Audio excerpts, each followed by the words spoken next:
Hello everyone.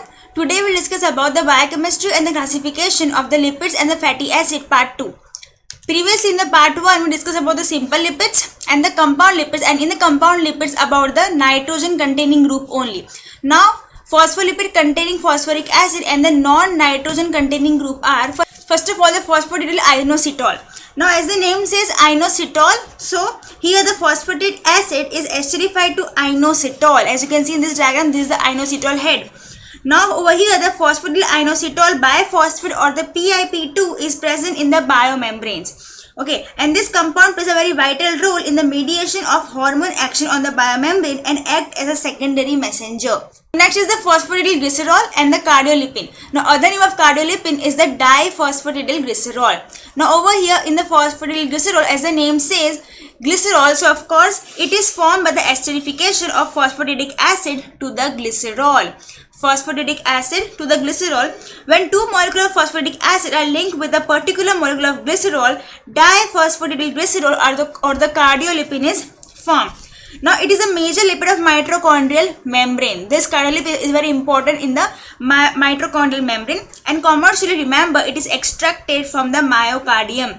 Decreased cardiolipin level leads to the myocardial dysfunction. Why? Because it forms the membrane of the mitochondrial membrane and is accounted for heart failure, hypothyroidism and some type of myopathies also. The next is the plasmalogens. Now this is the other type other than the non-nitrogen containing compound. This is the other type of phospholipid containing phosphatidyl acid. Now plasmalogen. Now plasmalogen are phospholipid which have an aliphatic long chain alpha beta unsaturated alcohol in ether linkage with the first hydroxyl group of glycerol. The second overse of the glycerol is esterified to fatty acids, while the first is actually esterified to the alcohol or the unsaturated alcohol, and second to the fatty acid. Now the phosphoric acid is attached to the choline or ethanolamine. Now the alcohols have about C12 to C18 chain length, and remember plasmalogen are found in the biomembrane in the brain and the muscles. Now last is the phosphosphingoside with the sphingosine. Now this is the last type of the phospholipid containing phosphoric acid. Now before going in detail about the phosphosphingoside, you should know what is sphingolipids. As the name says sphingolipid, that means there will be sphingosine and the lipids. The sphingosine containing lipids are of actually three types, that is phosphosphingoside, which we are going to study, then the glycosphingolipids and the sulfatides. Now all the sphingolipids have the long aliphatic amino alcohol sphingosine, which are attached to the fatty acid in amide linkage to form a ceramide. So sphingoside is a type of sphingolipid, and remember all sphingolipids have amide linkage of sphingosine with ceramide. Now we will discuss about the sphingoside. Now remember they actually contain phosphoric acid group. Now a common phosphosphingoside present abundantly in the biomembranes, especially of the nervous system, is sphingomyelin. It contains the choline. Remember it is a sphingomyelin. The sphingomyelin is actually formed of the phosphosphingoside, or a type of phosphosphingoside only, and mainly present in the biomembrane of the nervous system. It contains, remember it contains choline. Now especially about sphingomyelin. Now sphingomyelin are the only sphingolipid that contains the phosphate group and have no sugar moiety. Okay, it has the phosphate group. It is the only sphingolipid having the phosphate group. Rest all, that means the glycosphingolipid or the sulfatides, they are not having phosphate group, but this sphingomyelin is only one having the phosphate group and no sugar moiety. They are found in large quantity in the nervous system. Different sphingomyelins may be formed depending on the fatty acid attached to them. These are the examples: lignoceric, nervonic and cervonic. Lignoceric is actually having 24 carbon atoms, nervonic 24 carbon atoms with one double bond, and cervonic having 22 carbon atoms with 6 double bonds. Now because of its amphipathic nature of the sphingomyelin, sphingomyelin can act as an emulsifying agent and the detergent. The relative proportion of lecithin and sphingomyelin. Now what is lecithin? If you remember in the previous video we discussed about lecithin. It is the nitrogen containing phospholipid having choline in it, right? So the ratio of lecithin and the sphingomyelin is important, or the proportion of lecithin and sphingomyelin is important in biological fluids like bile, amniotic fluid, etc. Sphingomyelin is combined with fatty acid, and that particular thing is known as the ceramide. So now I told you before only that glycosphingolipids are one type of sphingolipids only. Okay, so when this sphingomyelin gets bind with the fatty acid, it will form ceramide, a component of the glycosphingolipids. Now next is the non-phosphated lipids. Now till now we discussed about the phospholipid contain the phosphoric acid group, right? And if you remember the glycosphingolipids, this two types of the non-phosphated lipids.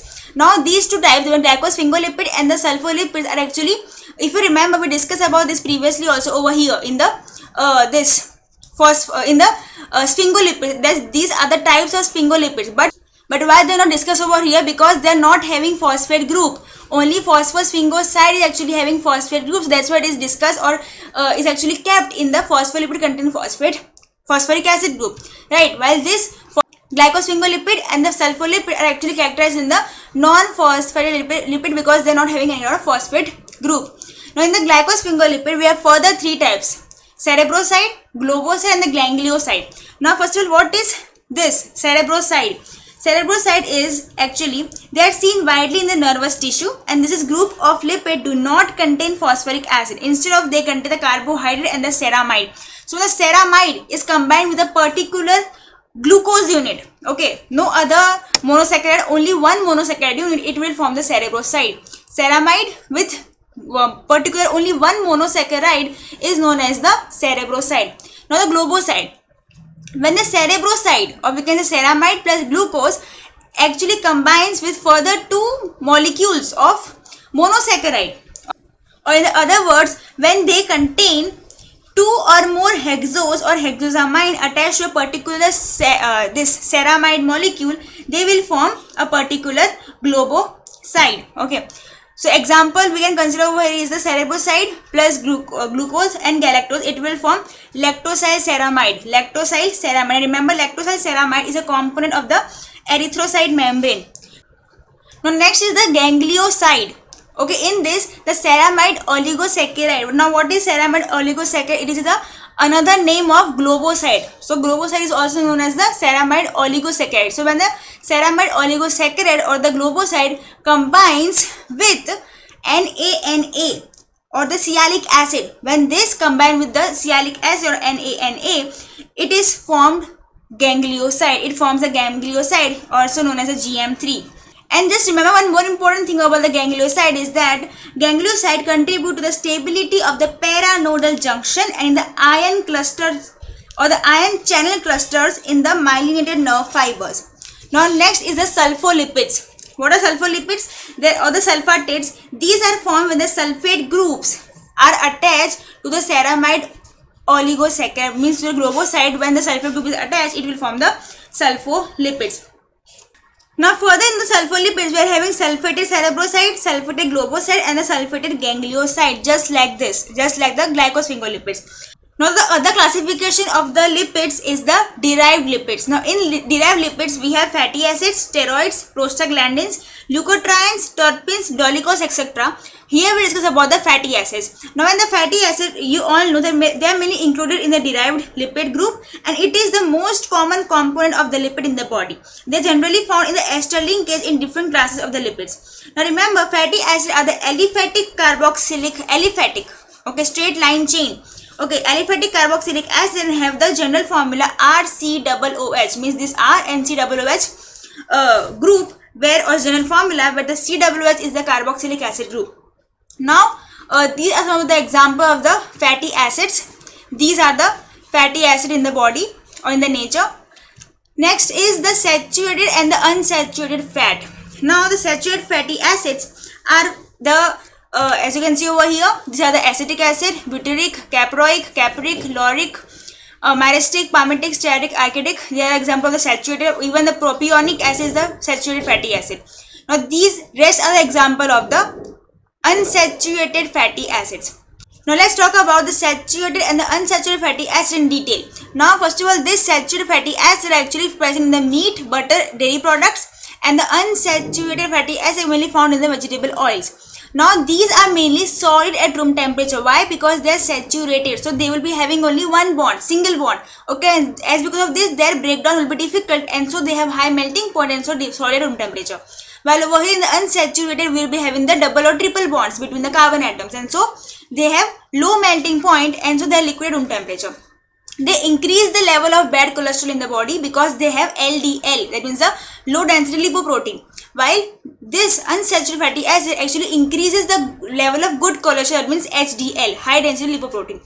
Now the low density lipoprotein are very bad, or the bad cholesterol. Why? Because they actually clogs the arteries. While the high density lipoprotein or the HDL actually grabs the LDL and stores it to the liver, where in the liver we all know LDL is broken down and eventually removed from the body. So that's why unsaturated fatty acids are good to eat, while saturated fatty acids are bad to eat. Now in the unsaturated fatty acid, we have further two types, that is the cis and the trans fatty acid come under the category of the unsaturated fatty acid. Now all the naturally occurring fatty acid have the cis type of unsaturated fatty acid. However, the body during the metabolism, trans fatty acids are formed. Means in the nature we will get cis, where our body forms a trans fatty acid. Now the example of cis form is the oleic acid, and the example of trans form is the lactic acid. Now if you know about the PUFA is actually the polyunsaturated fatty acid. Okay, and this is also a type of unsaturated fatty acid only, and comes in the category of unsaturated fatty acid only. Now some important thing of the PUFA is that the example of PUFA are the linoleic and the linolenic acid. These are the example of the PUFA.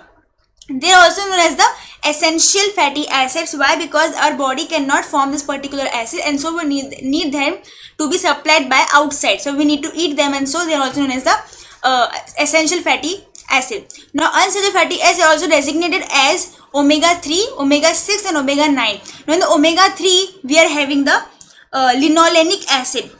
In the omega-6 family we are having the linoleic and the arachidonic acid, and in the omega-9 we are actually having the oleic acid. So in the omega-3 family we are having the linolenic acid. In the omega-6 family we are having the linoleic and the arachidonic acid, and the omega-9 family is actually having the oleic acid. If you remember, oleic acid is a cis form. Okay.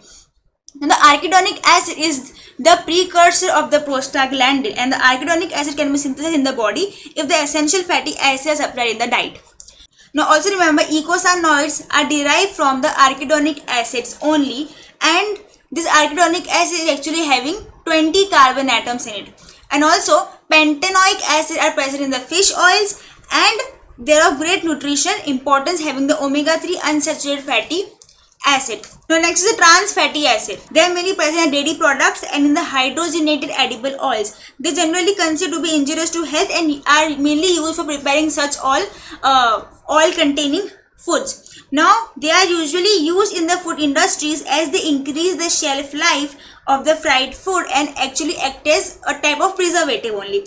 Oil containing the PUFA, oils containing the polyunsaturated fatty acid are actually having high content of trans fatty acid, and so because of it, trans fatty acid are not good for health, so PUFA is also not good for health. Now the trans fatty acid adversely affect multiple risk factors, including the plasma lipid and the lipoprotein, systemic inflammation, endothelial dysfunction, insulin resistance, diabetes and adiposity.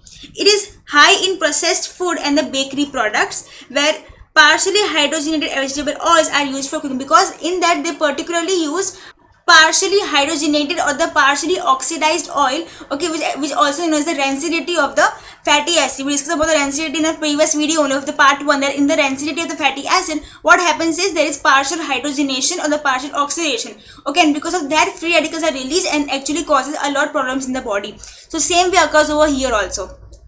Till now we did the classification of the lipids. Now we will do the classification of the fatty acid, and it may depends on the number of carbon atoms, on the length of the hydrocarbon chain, and on the nature of the hydrocarbon chain. Now first of all, depending on total number of carbon atoms, it may be even chain or odd chain. Even, that means carbon atoms in even number or even orders, and carbon atom in odd number or odd orders. Now even chain mainly occurs in the naturally occurring fatty acids, and odd chain is mainly present in the microbial cell wall and also present in the milk. So these are some of the examples of the odd chain and the even chain fatty acid. These are the example of even chain. There are odd chain, again even chain. Now next is depending on the length of the hydrocarbon chain. It may be small, medium, long and very long. Okay, so in the small we are having a carbon atom from 2 to 6. In medium chain we have 8 to 14 carbon atoms. In long we are having 16 to 24 carbon atoms. In very long we have more than 24 carbon atoms. So now again look at this table over here. As you can see, these three are the example of small chain, these three are example of medium chain, and these are example of long chain fatty acids. Now last is depending on the nature of the hydrocarbon chain, it can be saturated or unsaturated fatty acid. Now we discussed about these two in our previous slides only. Now the unsaturated fatty acids are further subclassified into monounsaturated fatty acid, also known as the monoenoic acid, in which there is only one double bond present, while other is the polyunsaturated fatty acid or the polyenoic acid, in which there is two or more than two double bonds present. These are some of the example of saturated fatty acids and these are example of unsaturated fatty acids. So this was all about the classification of the fatty acid and the lipids. Hope you understood well. Thank you so much.